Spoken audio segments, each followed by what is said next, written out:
Ош шаарында шайлоодо ат салышкан 5 партия тең босого чектен өттү. Жеңишке жеткен партиялардын саппашына 23.783 добуш менен жаңы Кыргызстан чыкса, андан кийин Ынтымак партиясы орун алган. Ага ошо Боршайком Ош шаардык кеңешинде мандаттар кандай бөлүштүрүлөрүн алдын ала эсеп менен аныктаган. Жеңишке жеткен партияларга канча мандат тиет, тизмеси төмөндө.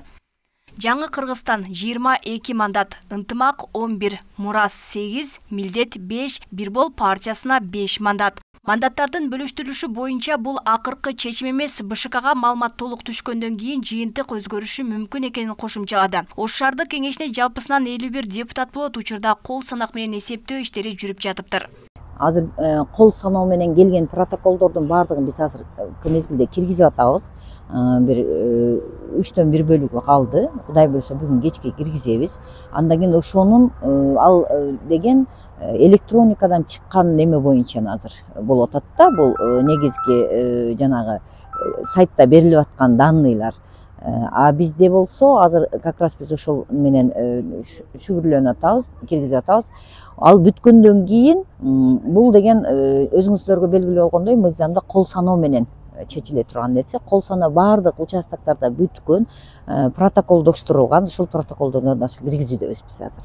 Бул жолку жергиликтүү кеңештерге шайлоо тынч өткөнү менен айырмаланды. Анда Кыргызстан боюнча шайлоого байланышкан 96 мыйзам бузуу катталган. Анын 7-сине добуш сатып алуу менен кылмыш иши козголгон. Ал эми Ош шаарында шайлоо күнү 27 даттануу келип түшкөн.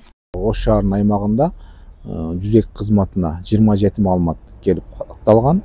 Аны айта турган болсок, ал маалыматтар бардыгы, мисалы айта турган болсок, бул жерде адамдар чогулуп турат, машинада чогултат, бул жерде акча таратканга мүмкүн, акча таратып атышы мүмкүн.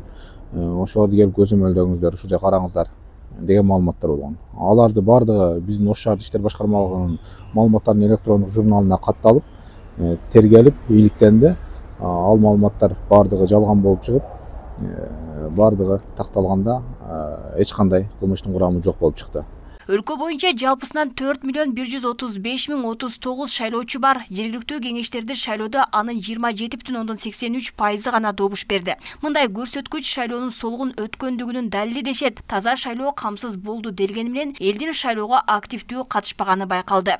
Мурда ким ошол жана шайлоо фондунун акчасы көп болсо, үгүттөгөн кишилери, жанагы ишенимдүү кишилери көп болсо, ошолордун аркасынан жана шайлоочулар дагы баягы тизмеге кирген шайлоочулар милдеттүү түрдө ошол керек болсо ошол белгиленип, өзүнүн келип кеткендиги боюнча мындай билдирип, анан ошол шайлоонун жыйынтыктарын биз кыйла шайлоочулар көп катышкандыгын көрчү элек да. Бул албетте эми бүгүн таза шайлоо өткөндүгү менен айырмаланып атат деп атабыз. Мен макулмун. Таза шайлоо дегенде эң биринчиден ошол акча менен жанагы сатып алууга, акча менен кайсы бир иштерди жүргүзүүгө тыюу салынганын бардык көрдүк.